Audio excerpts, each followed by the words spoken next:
Hoy vamos a meternos de lleno en un libro que de verdad lo cambió todo. El cuerpo lleva la cuenta, del doctor Bessel van der Kolk. Es un trabajo que transformó por completo la manera en que entendemos el trauma, porque nos enseñó que no es solo una historia que contamos, sino una experiencia que nuestro cuerpo revive una y otra vez.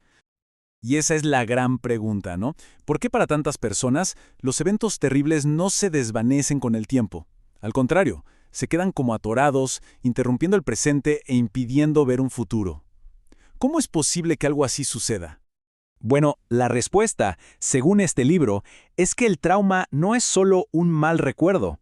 Es una huella física, una marca que se queda impresa en la mente, en el cerebro y en todo el cuerpo. Es como si el organismo entero se reorganizara para manejar las amenazas de una forma diferente. Ok, vamos a sumergirnos en esto. Y nuestra exploración tiene que empezar donde empezó la del Dr. van der Kolk, con los veteranos de Vietnam. Fueron sus historias y sus experiencias las que abrieron la puerta a una forma completamente nueva de entender el trauma, porque su sufrimiento, simplemente no encajaba en los manuales de psiquiatría de esa época.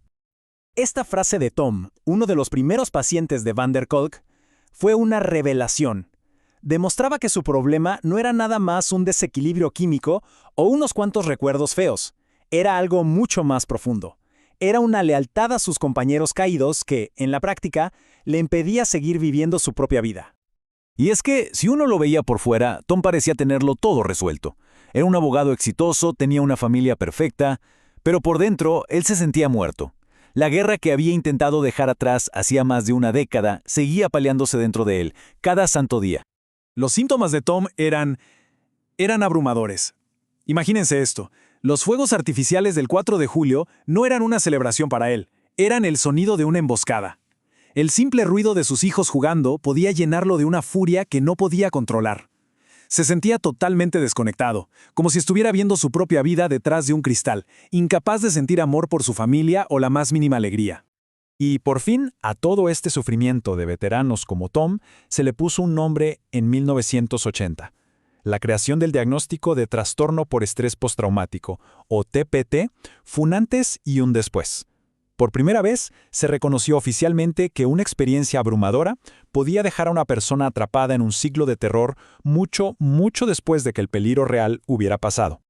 Ok, una vez que el problema tuvo nombre, la pregunta era obvia. ¿Y ahora qué? ¿Cómo se trata esto? La búsqueda de una cura llevó a la psiquiatría por caminos muy diferentes, pero muy pronto se hizo evidente que los métodos tradicionales, no estaban dando en el clavo. Hay un experimento clave sobre la impotencia aprendida que nos da una pista muy clara.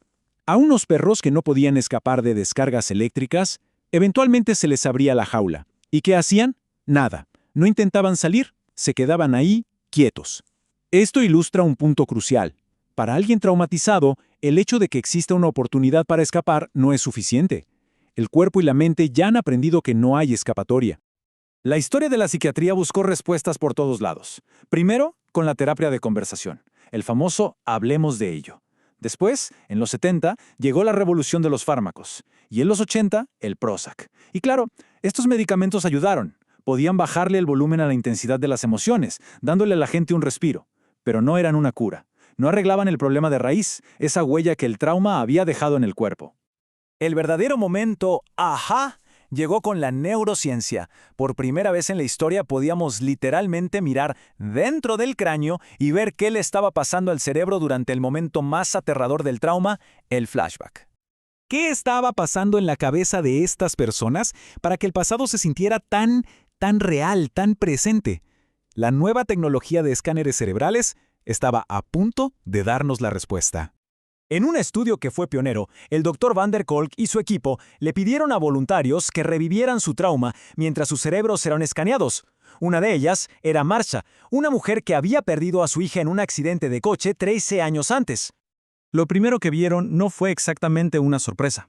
La amígdala, que es como el detector de humo de nuestro cerebro, se encendió como un árbol de Navidad.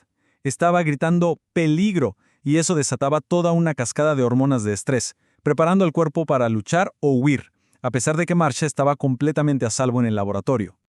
Pero entonces vieron algo que los dejó helados. Una parte del cerebro llamada área de Broca, que es la responsable de poner nuestras experiencias en palabras, de contar la historia, ¡pum!, se apagó, se quedó a oscuras.